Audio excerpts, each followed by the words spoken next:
ওয়া রাহমাতুল্লাহি ওয়া বারাকাতুহু। দেশ এবং প্রবাস থেকে যে যেখান থেকে দেখছেন সকলকে জানাই আন্তরিক শুভেচ্ছা ও অভিনন্দন। আলহামদুলিল্লাহ আমাদের কার্যক্রম যে বন্যা কবলিত লোকদের মাঝে বিতরণের জন্য যে আমরা একটা উদ্যোগ নিয়েছি, আলহামদুলিল্লাহ ইতিমধ্যে তা সফল হতে চলেছে। আপনাদের সহযোগিতায় এবং আমাদের দারুল ইসলামী মাদ্রাসা শিক্ষক মণ্ডলীর উদ্যোগে বাইজিদ থানা আল ইসলাম ফাউন্ডেশন এবং বাইজিদ থানা ইসলাম সহ আমাদের 3 সংগঠনের সমন্বয়ে যে একটা উদ্যোগ নেওয়া হয়েছে, আলহামদুলিল্লাহ ইতিমধ্যে আপনাদের সামনে আপনারা দেখতে পাচ্ছেন আমাদের ত্রাণগুলো চলে এসেছে। শুধু এখানে নয়, বিভিন্ন জায়গার মধ্যে আমাদের ত্রাণগুলো আছে। ইনশাআল্লাহ আমরা আজকে রাতে প্যাকেটিং হবে, আগামীকালকে আপনাদের দেওয়া আমানত আমরা বন্যা কবলিত লোকদের মাঝে ইনশাআল্লাহ যে সমস্ত জায়গায় মানুষ সাধারণত যেতে পারে না, ইনশাআল্লাহ আমরা সমস্ত জায়গায় আমাদের হেফাজত ইসলামের কর্মী ভাইদের যারা ফেনীতে এখন উপস্থিত আছেন, আমরা তাদেরকে রাহবার বানিয়ে ইনশাআল্লাহ তাদের ভিতরে পৌঁছে দিব।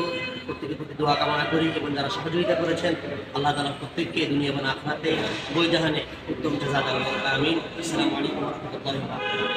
এখন আপনাদের সামনে আমাদের ত্রাণ বিতরণ নিয়ে কথা বলবেন আমাদের দারুল উলুম ইসলামিয়া বাইজিদ মাদ্রাসার সম্মানিত পরিচালক মহোদয় হাফেজ মাওলানা আব্দুল মান্নান সাহেব।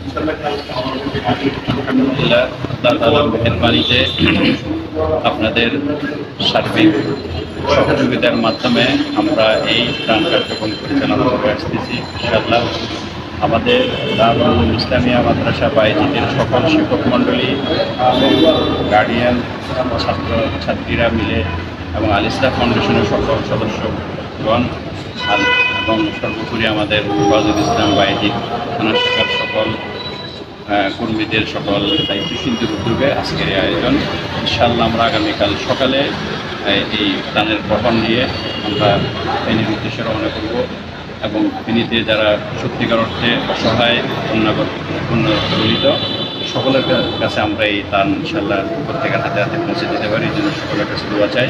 আল্লাহ রাব্বুল আলামিন যারা এই কাজে অংশগ্রহণ করছেন সকলকে দুনিয়া এবং আখিরাতে দুই জাহানে পরিপূর্ণ কল্যাণ দান করেন এই কামনা করি। আসসালামু আলাইকুম।